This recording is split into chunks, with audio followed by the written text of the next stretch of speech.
Hello everyone, this is Professor Sanan Sari and welcome back to my YouTube channel. Friends, in this video we are going to discuss about a very short concept which is called the cost push inflation.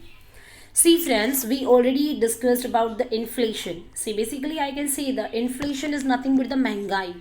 और market में महंगाई कब आता है? जब general price level increase हो जाता है, एम्प्लॉयमेंट लेवल बढ़ जा रहा है, अनएम्प्लॉयमेंट भी इंक्रीज हो रहा है, या फिर हम कह सकते हैं कि आपके जो रेट्स होते हैं, प्राइजेस जो होते हैं प्रोडक्ट्स एंड कमोडिटीज़ के, वो बढ़ जाते हैं, लोगों का कंजम्पशंस, लोगों के परचेजिंग पावर्स बढ़ जाते हैं.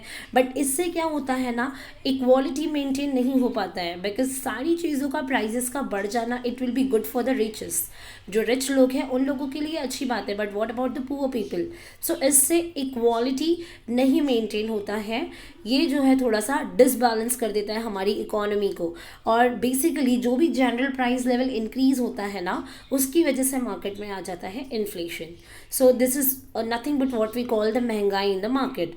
ओके, सो नाउ हमें ये डिस्कस करना है, इन्फ्लेशन कॉस्ट पुश इन्फ्लेशन भी होता है. एक डिमांड पुल होता है, दूसरा होता है cost push. So this video I am making on the basis of my viewers demand on specially on the cost push inflation. So now let's learn together friends. Basically आप स्क्रीन पर देख पा रहे होंगे, मैंने इसके बारे में यहाँ पर मेंशन किया है कि cost push inflation is inflation caused by an increase in the prices of inputs like labour and the raw material. Now, first we need to just understand the meaning of the inputs. See, inputs are nothing but whatever the factors we are using for the production purpose. Now, let's take an example. If I want to produce something, let's take an example. If I want to produce marker pens. So, marker pens अगर मुझे बनाने हैं, ठीक है, उसके लिए what we are supposed to need. Right, so we can say that सबसे पहले तो I need to go with the plastic material. Ink मुझे कलेक्ट करना है, plastic and ink will be the raw material. So first I need to collect the raw material. फिर labour लगेगा मुझे जो वो मार्कर पेन्स बनाएंगे. अब लेबर एंड जो रॉ मटीरियल का सेटअप करना पड़ेगा, जिसके लिए मुझे एक अच्छा खासा पीस ऑफ लैंड की ज़रूरत पड़ेगी, जगह, ज़मीन, फैक्ट्री सेटअप करूँगी. एंड फिर एंटरप्रेन्योर लगेगा जो मेरे बिजनेस को मेंटेन करेगा. So basically land, labour, capital, entrepreneurship, जैसे हम लोग शॉर्ट में LLKE कहते हैं.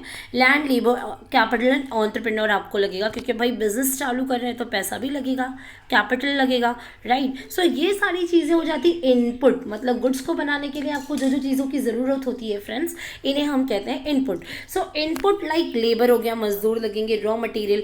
अगर ये सारी चीज़ों का प्राइस बढ़ जाता है ना, देखो अगर ये चारों चीज़ें आपको सस्ते में मिलेंगी, लेबर सस्ते में काम करके दे रहा है, फैक्ट्री का रेंट कम है, कम कैपिटल में बिजनेस चल रहा है, ठीक है, एंटरप्रेन्योर को भी कम में चला रहे हो, सो बात ये होगा कि आपका प्रोडक्ट भी सस्ता होगा.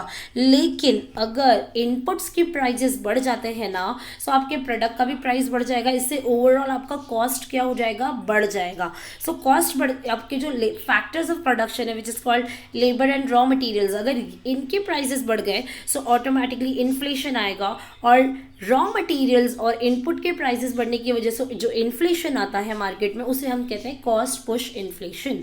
आगे देखिए, the increased prices of the factor of production leads to decrease the supply of these goods. मतलब जो भी गुड्स को बनाने के लिए ज़्यादा से ज़्यादा कॉस्ट लगता है ना, तो उनका जो सप्लाई है ना, उसका शॉर्टेज हो जाता है, क्योंकि चीज़ें अब महंगी हो गई हैं. और महंगी हो जाने की वजह से आप इनका सप्लाई ज़्यादा नहीं कर पाते हो, क्योंकि हो सकता है कि पहले आप 100 रुपये में 10 मार्कर पेन बनाते थे, लेकिन अभी आपका लेबर और रॉ मटेरियल महंगा हो जाने की वजह से अब आप 100 रुपये में सिर्फ 5 मार्कर पेन्स बना पा रहे हैं.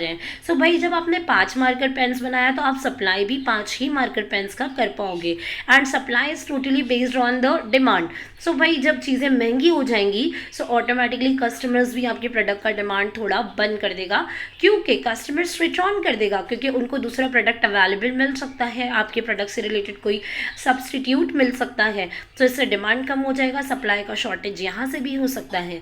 तो इसका मतलब ये हुआ कि when the prices of the factors of production increases, the demand for that product or the supply shortage will also increase. मतलब आपको supply decrease हो जाएगा. Okay, so here we have completed this short concept friend. If anybody have any doubt and difficulty, you can make a comment on my YouTube channel. That's all enough for today. Bye bye, have a nice day, take care, do like and subscribe and share.